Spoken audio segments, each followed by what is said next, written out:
लूका का सुसमाचार अध्याय 13 वचन 22 से लेकर 24 तक मैं पढ़ रही हूँ। ध्यान देकर सुनो।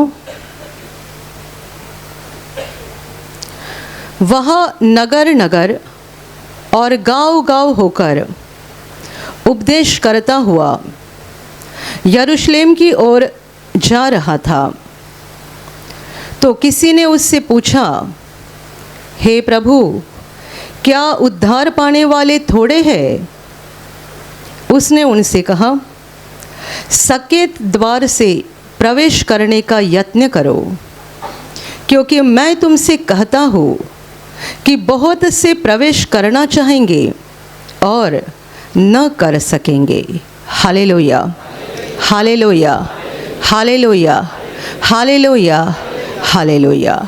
मेरे प्यारे भाइयों और बहनों, जब प्रभु यीशु मसीह इंसान के रूप में 2000 वर्ष पहले इस धरती पर इस्राएल देश में था, तब वो गांव गांव जाकर, नगर नगर जाकर परमेश्वर के वचनों का, परमेश्वर के राज्य का, सुसमाचार का प्रचार कर रहा था। यहाँ पर लिखा गया है कि वो गांव गांव और नगर नगर होकर उपदेश करते हुए यरूशलेम की ओर जा रहा था। यरूशलेम ऐसी जगह, वहाँ पर प्रभु का उद्देश्य पूरा होने वाला था। यरूशलेम ऐसा शहर जहाँ यीशु क्रूस पर बलिदान होने जा रहा था, और इसीलिए लिखा गया है कि वो गांव गांव, नगर नगर से होकर लोगों को उपदेश करते हुए यरूशलेम की ओर आगे बढ़ रहा था, क्योंकि यरूशलेम में ही उसे अपने बलिदान को करना था मानवता की मुक्ति के लिए। Hallelujah, hallelujah. और जब वो ऐसे जा रहा था, तब उसके साथ लोग भी तो रहते थे। तो उनमें से किसी ने उससे सवाल किया, पूछा, हे प्रभु, क्या उद्धार पाने वाले थोड़े हैं? उद्धार अर्थात पापों की क्षमा और अनंत जीवन में प्रवेश करना। इस मनुष्य का सवाल था। शायद उस समय ऐसी परिस्थिति होगी कि यीशु के पीछे चलने वाले थोड़े लोग हो सकते हैं। वैसे तो प्रभु के पीछे हमेशा बहुत लोगों की भीड़ रहती थी, लेकिन ये भीड़ क्यों रहती थी बताओ? चंगाई पाने के लिए, छुटकारा पाने के लिए, आशीर्वाद पाने के लिए लोग यीशु के पास आते थे। उन्हें यीशु की ये पहचान थी कि वो बीमारी को निकाल देता है, दुष्ट आत्मा को निकाल देता है, हमें बंधन से आज़ाद कर देता है। और इसलिए लोग खुद भी आते थे और उनके बीमारों को भी साथ लेकर आते थे। लेकिन जब प्रभु वचन सुनाता था, बहुत थोड़े ही लोगों ने विश्वास किया कि ये मसीहा है, ये उद्धार करता है। ज़्यादा लोग उसे एक भविष्यवक्ता मानते थे, चंगाई करने वाला, चमत्कार करने वाला, अद्भुत काम करने वाला, बस इतना ही मानते थे। लेकिन ये मसीहा है, ये परमेश्वर का पुत्र है, ये उद्धार करता है, इस बात पर थोड़े ही लोग विश्वास किया करते थे। और जब ये मनुष्य ने सवाल पूछा, शायद हो सकता है कि उस समय प्रभु के पीछे बहुत बड़ी भीड़ नहीं होगी और उसे भी अचंभा लगा होगा, तो उसने सवाल किया, हे प्रभु, क्या उद्धार पाने वाले थोड़े हैं? प्रभु उसे हाँ या ना इसमें जवाब नहीं दे रहा है, परंतु अलग जवाब दे रहा है। ये नहीं बोलता प्रभु कि हाँ थोड़े है, नहीं ज़्यादा है, हाँ नहीं, ना नहीं। प्रभु का जवाब देखो। प्रभु कहता है, जब इसका सवाल है उद्धार पाने वाले थोड़े हैं क्या, प्रभु का जवाब ये है, सक्के द्वार से अंदर जाने का यत्न करो। सक्के द्वार, ये स्वर्ग का दरवाज़ा, उद्धार का दरवाज़ा सकेत है, उसमें से अंदर जाने का यत्न करो, क्योंकि बहुत से हैं जो जाना चाहते हैं लेकिन नहीं जा पाएंगे। Hallelujah, hallelujah, hallelujah. ये जवाब काफ़ी है इस मनुष्य ने जो भी पूछा उसे समझने के लिए। सके द्वार से अंदर जाने का यत्न करो, क्योंकि बहुत से हैं जो जाना चाहेंगे लेकिन नहीं जा पाएंगे। मेरे प्यारे भाई और बहनों, हर मनुष्य के लिए उद्धार बहुत ज़रूरी है, लेकिन ये उद्धार पाने का जो दरवाज़ा है ये सके दरवाज़ा है, नैरो गेट है, छोटा दरवाज़ा। उसमें से अंदर जाना बहुत कठिन बात है। विनाश की ओर जाने वाला दरवाज़ा बहुत चौड़ा है और उसमें से अंदर जाना कोई कठिन बात नहीं, बहुत आसान बात है। यीशु बता रहा है यत्न करो। उद्धार पाने वाले लोग बहुत है या थोड़े हैं, ये जानने की कोशिश मत करो तुम्हारा उद्धार हो जाएगा या नहीं, ये पहले देखो। अपने आप को बचाओ, पूरा संसार बचेगा या नहीं बचेगा, इस सोच में बैठोगे तो खुद का भी उद्धार खो बैठोगे। पहला अपना देखो, क्योंकि हर मनुष्य के लिए ये परीक्षा का सामना करना है। उन्हें सके दरवाजे से अंदर जाना है, जो बहुत कठिन बात है, और उस दरवाजे से अंदर जाना बहुत लोग चाहेंगे। ये मैं नहीं, उद्धारकर्ता खुद बता रहा है, बचाने वाला खुद बता रहा है, पूरे संसार का स्वामी खुद बता रहा है कि बहुत से हैं जो अंदर जाना चाहेंगे लेकिन नहीं जा पाएंगे। Hallelujah, hallelujah, hallelujah. इस प्रभु के वचन के द्वारा हमें इस बात के ऊपर बड़ी गंभीरता से सोचना चाहिए कि हमें उद्धार को पाने के लिए और उसमें बनाए रखने के लिए कितनी ज़्यादा मेहनत करनी ज़रूरी बात है।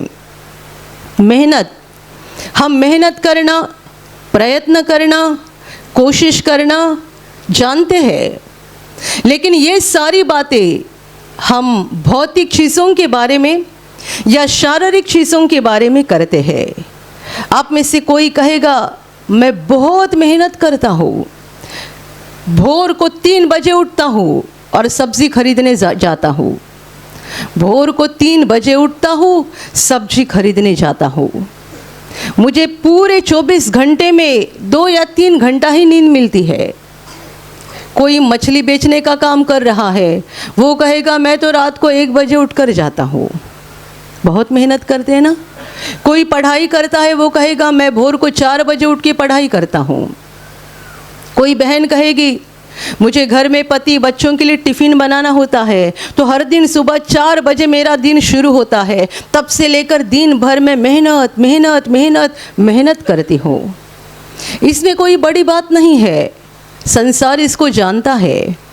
अपने काम धंधे के लिए, अपने परिवार को चलाने के लिए, अपना पेट भरने के लिए मेहनत कैसी करनी होती है सब जानते हैं। कोई मनुष्य बहुत आलसी होता है, आलसी, उसे भी उसका पेट आलस छोड़ने को मजबूर कर देता है, कितना भी क्यों ना आलसी हो। लेकिन जब ऐसा समय आता है, ऐसी नौबत आती है कि घर में कुछ नहीं है और पेट में भूख लगी है, तब उसको उठना ही पड़ता है, हाथ पांव चलाना ही पड़ता है और परिश्रम से कुछ तो कमाना ही पड़ता है। Hallelujah, hallelujah. ये शरीर के लिए मेहनत है और ये हर कोई जानता है, हर कोई। कोई पागल ही ऐसा हो सकता है जो इतना आलसी है कि भूख की वजह से एक जगह पड़े पड़े मर जाएगा। इसको हम मूर्ख बोल सकते हैं, पागल बोल सकते हैं, इसका दिमाग काम नहीं करता है, इसके लिए पड़े पड़े मर गया। इतना आलसी है कि इसको हाथ पैर चलाकर मेहनत करके रोटी कमाना भी नहीं मालूम है। लेकिन संसार में ऐसे लोग नहीं है, कितना भी क्यों ना आलसी हो, लेकिन जब ऐसी नौबत आती है तब उठता है और हाथ पैर हिलाकर काम तो करता है। थोड़ा क्यों ना करेगा, लेकिन करेगा। शरीर की मेहनत सब जानते हैं। यीशु हमें उद्धार को प्राप्त करने के लिए यत्न करने के लिए बता रहा है। उद्धार को हासिल करने के लिए, उद्धार को प्राप्त करने के लिए, यीशु पर विश्वास करने के बाद, यीशु को मसीहा प्रभु के रूप में ग्रहण करने के बाद हमें पापों की क्षमा प्राप्त होती है। हमारा सफ़र अनंत जीवन की ओर शुरू हो जाता है। लेकिन इतने में सारी बातें खत्म नहीं होती।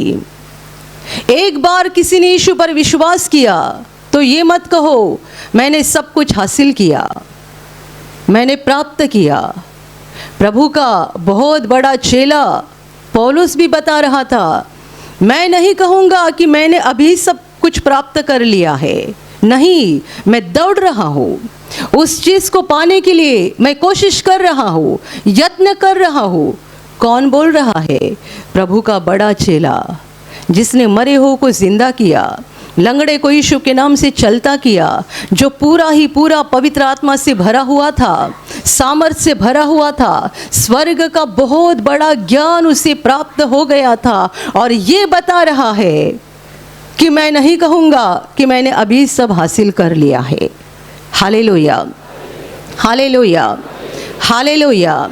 कोई कहेगा मैंने यीशु पर विश्वास करके 10 साल हो गए, अभी मुझे किसी बात की चिंता नहीं है, मुझे मालूम है मैं अंत तक विश्वास में रहूँगा और मैं स्वर्ग में जाऊँगा। कोई कहेगा मुझे तो 25 साल हो गए, 25 साल से मैं हालेलुया कर रहा हूँ, 25 साल से तालियां बजाकर गाना गा रहा हूँ, 25 साल से बाइबल पढ़ रहा हूँ, मुझे 25 साल हो गए, अभी मैं बिंदास हूँ। पौलुस भी बिंदास नहीं था, तो आप बिंदास हो रहे हैं क्या? यीशु बता रहा है सक्के द्वार से अंदर जाने का यत्न करो। बहुत से हैं जो जाना चाहेंगे लेकिन नहीं जा पाएंगे। आपको पता है उद्धार पाना आसान बात है और कठिन बात भी है। यीशु पर विश्वास करके हम अपने पापों की क्षमा पाते हैं।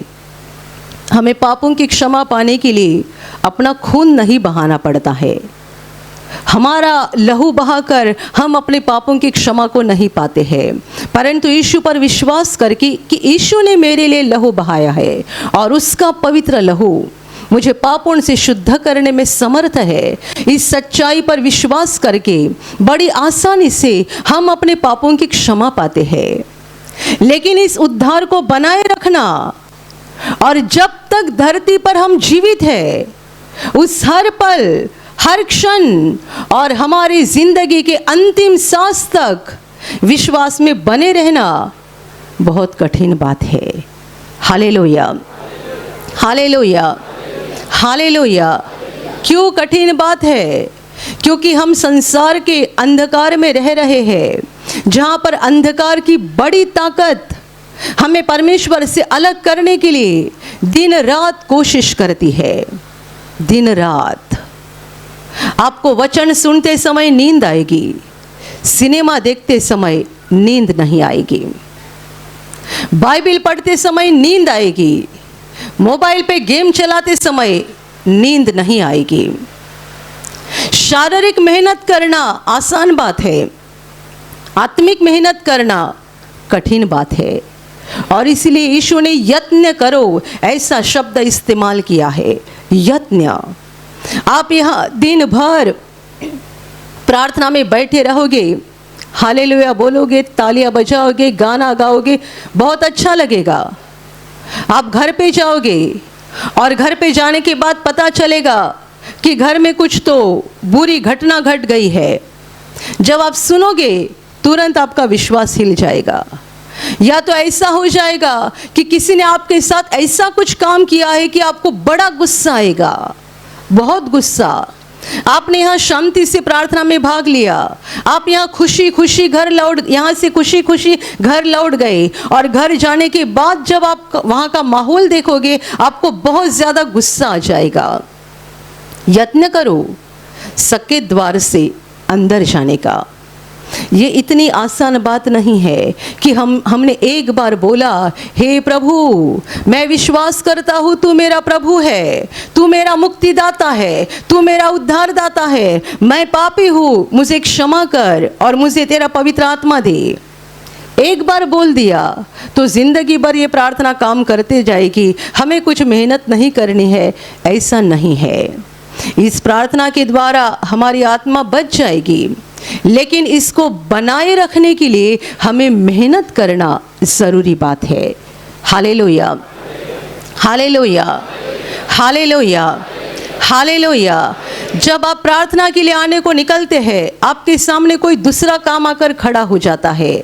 आप सोचते अगले रविवार जाऊंगा, आप घर में सोचे हैं आज शाम 8 बजे प्रार्थना करूंगा। आप 8 बजे प्रार्थना करने के लिए बैठते हैं, उतने में मेहमान आपके घर में आ जाते हैं और आप उनसे बात करना शुरू कर देते हैं। बातें बढ़ती जाती है। फिर आप खाना खाते हैं और फिर बोलते अभी थक चुका हूँ, कल करूँगा, कल 8 बजे। आज 8 बजे होने वाली थी, लेकिन उसी समय घर में मेहमान आ गया, अभी कल 8 बजे। कल 8 बजेगा तब और कुछ सामने खड़ा हो जाएगा, परसों और 8 बजेगा और कुछ खड़ा हो जाएगा। यीशु कहता है यत्न करो। क्यों यत्न करो? वो अंधकार का राजा दिन रात कोशिश कर रहा है कि हम परमेश्वर से अलग हो जाए। उसे इस बात का डर है, परमेश्वर के सामने आकर मत बैठो, उसकी ओर मत देखो, उसका भजन मत गाओ, उसकी स्तुति मत करो, उसके वचनों को मत पढ़ो। वो कहता है मैं इससे डरता हूँ। यदि तुम ये सब करोगे तो परमेश्वर से जुड़ जाओगे और मेरे हाथ से छूट जाओगे, तो ये सब मत करो। इसीलिए हमें उद्धार को बनाए रखने के लिए मेहनत करनी जरूरी बात है। Hallelujah, hallelujah. 10 साल भी विश्वास में चलते हुए लोग विश्वास से दूर हो जाते हैं। 25 साल विश्वास में चलते हुए भी बाद में विश्वास से दूर हो जाते हैं। वो दुष्ट ताकत लगाता है, तरह तरह की योजना बनाता है और हम फंस जाते हैं। मेरे प्यारे भाइयों और बहनों, इसलिए यीशु बता रहा है सक्के द्वार से अंदर जाने का यत्न करो, प्रयास करो। बहुत ज़रूरी बात है कि हमें परमेश्वर के राज्य में अपने आप को बनाए रखने के लिए और अंत में उस अनंत जीवन में पहुंचने के लिए बहुत ज़्यादा मेहनत करना ज़रूरी है। Hallelujah, hallelujah, hallelujah. आप में से कितने सारे लोग बड़े दूर दूर से यहाँ पर आते हैं। कई भाई बहनें नियमित रूप से आते हैं। आप क्या कर रहे हैं? आप यत्न कर रहे हैं, कोशिश कर रहे हैं। किस बात के लिए? सक्के द्वार से अंदर जाने के लिए। आप घर में बाइबल लेकर बैठे हैं और आपकी आंखें भारी हो गई, नींद आ रही है, तो आप उठते हैं, आंखों को पानी लगाते हैं, दोबारा बाइबल लेते हैं, पढ़ते रहते हैं। मतलब आप क्या कर रहे हैं? आप यत्न कर रहे हैं स्वर्ग के राज्य में अंदर जाने के लिए। आपको थकान आ गई है और शरीर बोल रहा है अब सो जा। परमेश्वर को पता है तेरी दुर्बलता, सो जा। परमेश्वर को पता है तेरी कमजोरी, सो जा, वो गुस्सा नहीं करेगा। तो भी आप कहते नहीं नहीं, मुझे प्रभु के सामने बैठना है, मेरा शरीर थका हुआ है तो भी मैं बैठूंगा। मैं दिन भर की सारी बातों के लिए प्रभु का धन्यवाद करूंगा। मैं अपने जीवन के लिए प्रभु की आशीष मांगूंगा। मैं अपने परिवार के लिए प्रभु के पास प्रार्थना करूंगा। और ऐसे थके हुए हालत में भी आप प्रभु के सामने बैठते हो और प्रार्थना करते हो। इसका मतलब आप यत्न कर रहे हैं सक्के दरवाजे से अंदर जाने का। Hallelujah, hallelujah, hallelujah, hallelujah. ये हमें करना ही चाहिए। प्रभु यीशु के पीछे हजारों की संख्या में भीड़ जाती थी, हजारों की संख्या में। अंत में बचे कितने? उसके जो 12 चेले थे, 12 में से भी एक छोड़कर चला गया, क्योंकि बाइबल कहती है वो चोर था। यानी अपनी पुरानी जिंदगी में वो चोर था। यीशु पर विश्वास करने के बाद, और एक केवल साधारण विश्वासी नहीं, परंतु वो प्रभु के 12 चेलों में से चुना हुआ चेला था, तो भी उसने अपनी पुरानी आदत को छोड़ा नहीं। कितने सारे ऐसे हैं जो कहते हैं पाप करने का, क्षमा मांगने का, पाप करने का, क्षमा मांगने का। प्रभु दया का सागर है, वो हमें क्षमा देता है। भाई और बहनों, ये आपकी बात ज़्यादा समय चलेगी नहीं। पाप करो, क्षमा मांगो, पाप करो, क्षमा मांगो। जानबूझकर आप पाप करते हैं, जानबूझकर आप गलत काम करते हैं, जानबूझकर सारे बुरे काम करते जो परमेश्वर को पसंद नहीं है, और ये सोचते हैं प्रभु के सामने आने का, पश्चाताप करने का, क्षमा मांगने का। प्रभु क्षमा करता है, प्रभु दया का सागर है, लेकिन प्रभु न्यायाधीश है।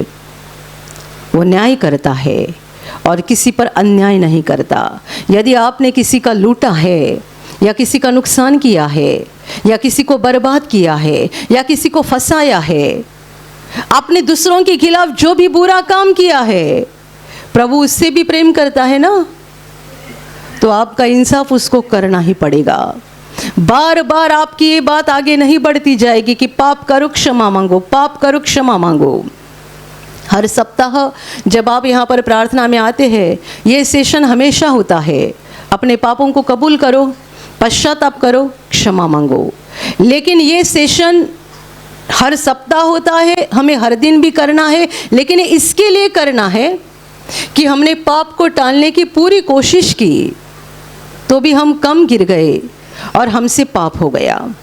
इसीलिए हम पश्चाताप करना है और क्षमा मांगनी है।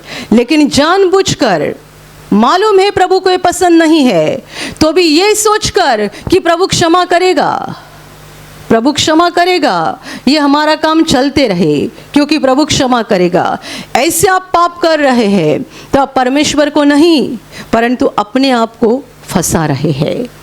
Hallelujah, hallelujah, hallelujah. प्रार्थना में आने वाले एक व्यक्ति जिन्होंने नया घर बनाया था और मीटर नहीं मिल रहा था, चोरी की लाइट ले रहे थे। उनको कई बार ब्रदर ने कहा ये बंद करो, आप नियमित रूप से प्रार्थना में आते हैं, ये अच्छी बात नहीं है। ये भाई का जवाब था, मैं चोरी की लाइट जरूर लेता हूँ लेकिन हर दिन प्रभु से माफ़ी मांगता हूँ। बताओ, ये प्रभु को फंसा रहे हैं या अपने आप को फंसा रहे हैं? मैं चोरी की लाइट जरूर लेता हूँ लेकिन हर दिन सुबह जब प्रार्थना में बैठता हूँ प्रभु के पास माफ़ी मांगता हूँ। मेरे प्यारे भाई और बहनों, ये बात ज़्यादा समय तक चलती नहीं। हम जानबूझकर कई बातें करते हैं। ऐसे कई भाई या बहनें होंगे, आप अपने ऑफिस में रिश्वत लेने का काम करते हैं, बिना रिश्वत लिए आपका दिन गुजरता नहीं है। और आप कहोगे हम रिश्वत तो लेते हैं लेकिन रविवार को यहाँ प्रार्थना में आते 1000 रुपया दान भी दिया करते हैं। आपका 1000 रुपया वापस लेकर जाओ, क्योंकि प्रभु ऐसा चोरी का पैसा कभी पसंद नहीं करता और उस पर कभी आशीर्वाद नहीं देता। Hallelujah, hallelujah. हमेशा जब यहाँ प्रार्थना होती है तब अंत में कुछ आज्ञाएं मैं देती हूँ। उसमें एक आज्ञा ऐसी रहती है, जिनका धंधा है उस पर प्रभु की आशीष आ जाए। तो बताओ, शराब का धंधा होगा उस पर भी प्रभु आशीष देगा? जिनका धंधा है उस पर, उस धंधे के ऊपर प्रभु की आशीष आ जाए। ऐसा जब मैं बोलती हूँ तब क्या कोई बुरा धंधा चलाने वाले यहाँ पर है, गलत धंधा करने वाले, उनका भी धंधा प्रभु आशीषित करेगा? कैसा करेगा? इसलिए तो हम उसको जीवित खुदा बोलते हैं। वो जिंदा प्रभु है, वो सारी बातें सोच समझ कर करता है। जैसा कि प्रभु ने अपने चेलों को कहा था, तुम किसी घर में प्रवेश करोगे तब ये कहो इस घर में शांति आ जाए। मराठी में शांति लिखा है, हिंदी में क्या लिखा है? कल्याण हो जाए। इस घर में कल्याण आ जाए या कल्याण हो जाए लिखा है। यीशु कहता है, यदि वो घर इस योग्य होगा तो तुम्हारा कल्याण उन तक पहुंच जाएगा, यदि योग्य नहीं होगा तो तुम्हारा कल्याण तुम्हारे पास वापस आ जाएगा। वो जिंदा परमेश्वर है। मैं कहती हूँ तुम्हारे धंधे के ऊपर आशीष आ जाए तो कोई शराब बेचने वाला खुश ना हो जाए, मेरा धंधा बढ़ जाएगा। नहीं, वो जिंदा परमेश्वर है। किसको क्या आशीर्वाद देना है और कैसा देना है वो अच्छे से जानता है। इसीलिए मैंने कहा, किसी को लूट कर या रिश्वत लेकर आप यहाँ दान मत दिया करो। उस दान के द्वारा आपको कोई आशीर्वाद नहीं मिलेगा। आपने जो मेहनत से कमाया है ना, उसका दान करो, प्रभु आपको बहुत आयत से आशीष देगा। Hallelujah, hallelujah, hallelujah. विधवा औरत ने दान पात्र में 2 सिक्के डाले थे, 2 सिक्के। प्रभु ने उसकी प्रशंसा की। अमीर लोग आकर बड़ी बड़ी रकम डाल रहे थे, बड़ी बड़ी रकम। विधवा ने 2 सिक्के डाले। प्रभु ने उन अमीरों की प्रशंसा नहीं की, परंतु ये विधवा की प्रशंसा की। इसके कमाई के, मेहनत के पैसे थे जो उसने प्रभु के मंदिर में आकर दान कर दिए, और परमेश्वर इससे प्रसन्न हो गया। Hallelujah, hallelujah, hallelujah. मेरे प्यारे भाइयों और बहनों, परमेश्वर का वचन हमें साफ बताता है, फंसो मत। परमेश्वर ठट्टों में उड़ाया नहीं जाता है। कोई परमेश्वर की ठट्टा नहीं कर सकता है। आजकल YouTube पर जो वीडियो वायरल हो रहे हैं, आपने देखा होगा, अमेरिका की जो भयानक हालत थी, वो हालत है, उसका कारण क्या है? परमेश्वर ठट्टों में उड़ाया गया था, और दूसरे ही दिन अमेरिका में आग लग गई जो आज तक बुझी नहीं जा रही है। मैंने गए रविवार भी आपको बताया था, अमेरिका एक मसीही देश है, लेकिन आपका नाम क्या है ये महत्वपूर्ण नहीं, आपका काम क्या है ये महत्वपूर्ण है। आप मसीही का लेबल लेके मत नहीं घूम सकते हैं, और उसके द्वारा परमेश्वर की आशीष आप नहीं पा सकते हैं। परमेश्वर आपके नाम के ऊपर का लेबल नहीं देखता है, आपका दिल देखता है, आपके जीवन को देखता है। और यदि आपका दिल और आपका जीवन परमेश्वर को प्रसन्न है, तो ही वो आपको बहुतायत से आशीष देता है। Hallelujah, hallelujah, hallelujah, hallelujah. मेरे प्यारे भाइयों और बहनों, अपने व्यक्तिगत जीवन को देखो। आपके जीवन में ऐसा क्या चल रहा है जिसके द्वारा आप अपने उद्धार को खो बैठोगे? आपके व्यक्तिगत जीवन में क्या चल रहा है? ये मत समझो मेरी औरत प्रार्थना में जा रही है, मैं बच जाऊंगा। मेरा पति प्रार्थना में जा रहा है, मैं बच जाऊंगी। हमारे माँ बाप हालेलुया कर रहे हैं तो हम बच जाएंगे। नहीं, नहीं, नहीं।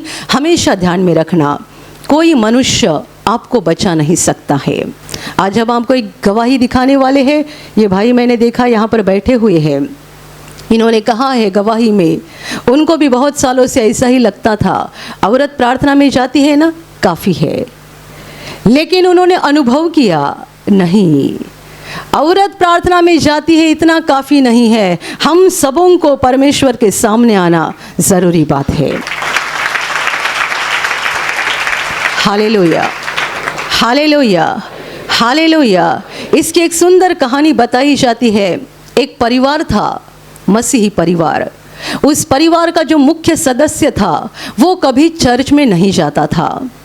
उनकी औरत बार बार उनके पीछे पड़ी रहती थी, सप्ताह में 1 बार तो चर्च में आया करो।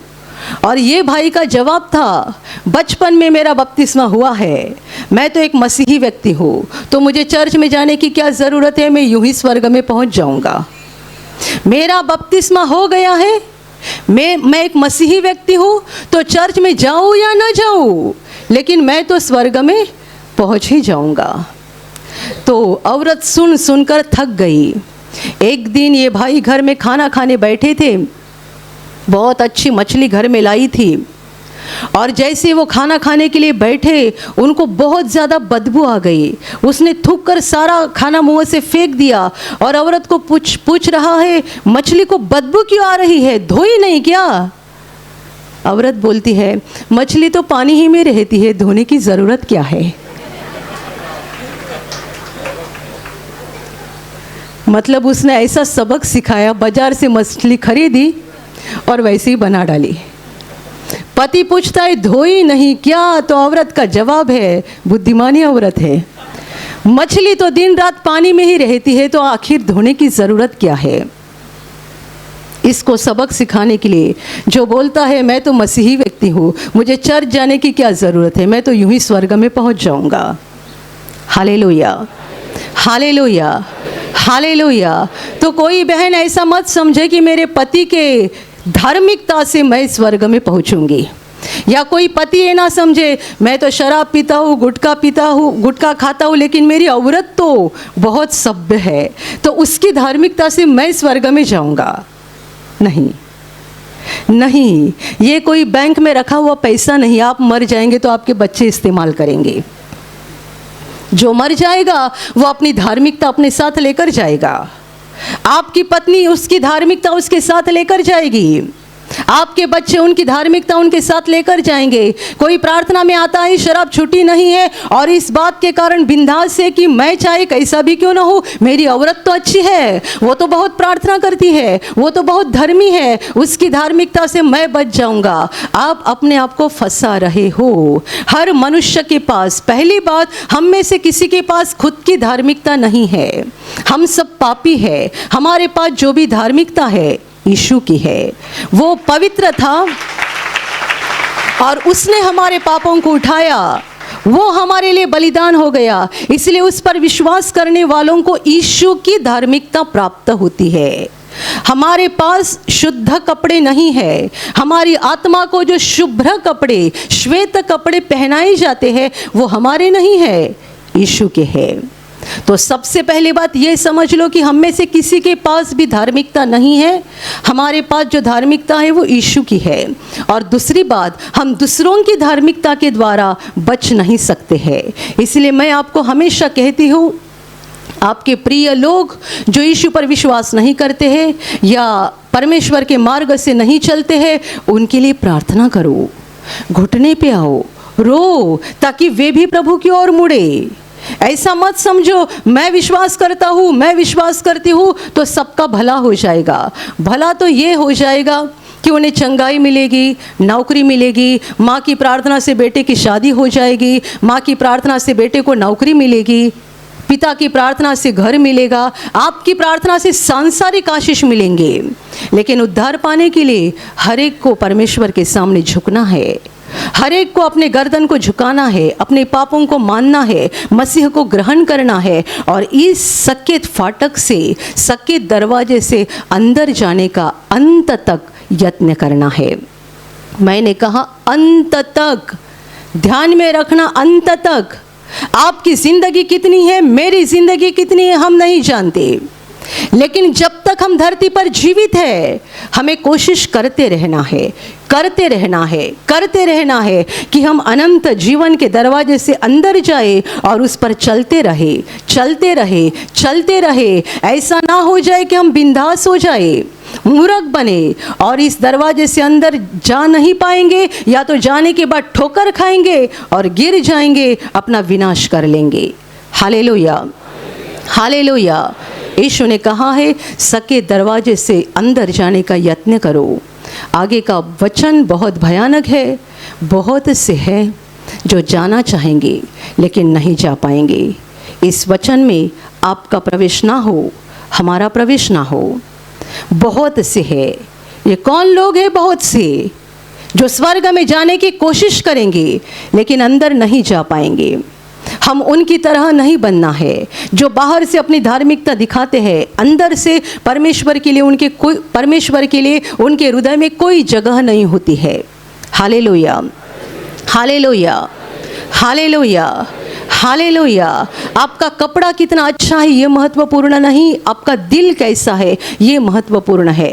कितने सारे लोग कपड़ा अच्छा अच्छा पहनते हैं, लेकिन आपका कपड़ा पहनने से आपका काम नहीं बदल सकता है। अपने दिल को बदलने की ज़रूरत है और अंत तक प्रयास करो कि हम किसी भी हालत में बिना ठोकर खाए, बिना फंसे परमेश्वर के राज्य में आगे बढ़ते जाए। मेहनत करो। ये दुनिया का अंत का समय है। हम 2025 में है, बहुत थोड़ा समय बच गया है। ध्यान से सुनना, बहुत थोड़ा समय बच गया है और इसीलिए अपनी आत्मा में नींद मत लेना। जागते रहो, बहुत प्रार्थना करो, बाइबिल पढ़ो, वचन को सुनते रहो, परमेश्वर की ओर अपने मन को लगाकर रखो, परमेश्वर के कामों की ओर मन को लगाकर रखो, प्रयत्न करो। आपका शरीर आपको साथ नहीं देगा, आपका शरीर आपको साथ नहीं देगा। हमारा शरीर हमें आत्मिक बातों में साथ नहीं देता है। आप सुबह जल्दी उठना चाहोगे, शरीर आपको साथ नहीं देगा। आप घुटने पे होकर आधा घंटा प्रार्थना करना चाहोगे, शरीर आपका साथ नहीं देगा। आप उपवास करना चाहोगे, शरीर आपका साथ नहीं देगा। हमारा शरीर ऐसा है जो आत्मिक बातों में हमें साथ नहीं देता है। इसलिए तो यीशु ने कहा है यत्न करो। Hallelujah, hallelujah. मेहनत करो और अपने मेहनत के द्वारा, परिश्रम के द्वारा परमेश्वर के राज्य में बने रहो, आगे बढ़ते जाओ, ताकि एक दिन हम स्वर्ग के अनंत जीवन में पहुंच जाए। Hallelujah, hallelujah, hallelujah. और अभी प्रार्थना करने का समय है। आप विश्वास करो कि एक पल में प्रभु यीशु आपको छूकर चंगाई देगा। एक पल में वो आपके जीवन का दुख निकाल देगा और आपके आंसुओं को खुशी में बदल देगा, क्योंकि उसके लिए असंभव कुछ नहीं है, अनहोनी बात एक भी नहीं है। प्रभु यीशु आज भी जिंदा है। 2000 वर्ष पहले वो शरीर रूप में धरती पर था, आज शरीर रूप में नहीं बल्कि आत्मा के रूप में है। और दुनिया के कोने कोने में जहाँ जहाँ लोग विश्वास के साथ उसको पुकारते हैं, उसके पास प्रार्थना करते हैं, उन सबों की पुकार को प्रभु सुनता है, उन्हें चंगा करता है, उनके आंसुओं को पोंछ देता है और उनके जीवन को खुशी से भर देता है। आप भी इसी विश्वास के साथ आपके बीमार भाग पर हाथ रखो, और यदि वहाँ हाथ नहीं रख सकते हैं तो अपने सीने पर हाथ रखो। प्रभु यीशु के नाम से इसी क्षण आपके शरीर की सारी बीमारियां निकल जाए। यीशु के नाम से आपके जीवन का सारा दुख निकल जाए। शैतान का हर एक काम आपके जीवन से और आपके परिवार से पूरी तरह से नष्ट हो जाए। यीशु के नाम से, प्रभु यीशु के नाम से शैतान का सारा काम आपके जीवन से नष्ट हो जाए। सारी दुष्ट आत्माओं को प्रभु यीशु के नाम से मैं आज्ञा दे रही हूँ, इसी क्षण इन्हें छोड़कर निकल जाओ और वापस उनमें नहीं आना। इसी क्षण प्रभु का महान सामर्थ आपके ऊपर आ जाए। प्रभु का महान सामर्थ आपके ऊपर आ जाए। प्रभु का महान सामर्थ आपके ऊपर आ जाए। इसी घड़ी पवित्र आत्मा की खुशी आपके दिल में आ जाए, पवित्र आत्मा की शांति आपके दिल में आ जाए और आपका जीवन स्वर्ग की रोशनी से भर जाए। आमीन।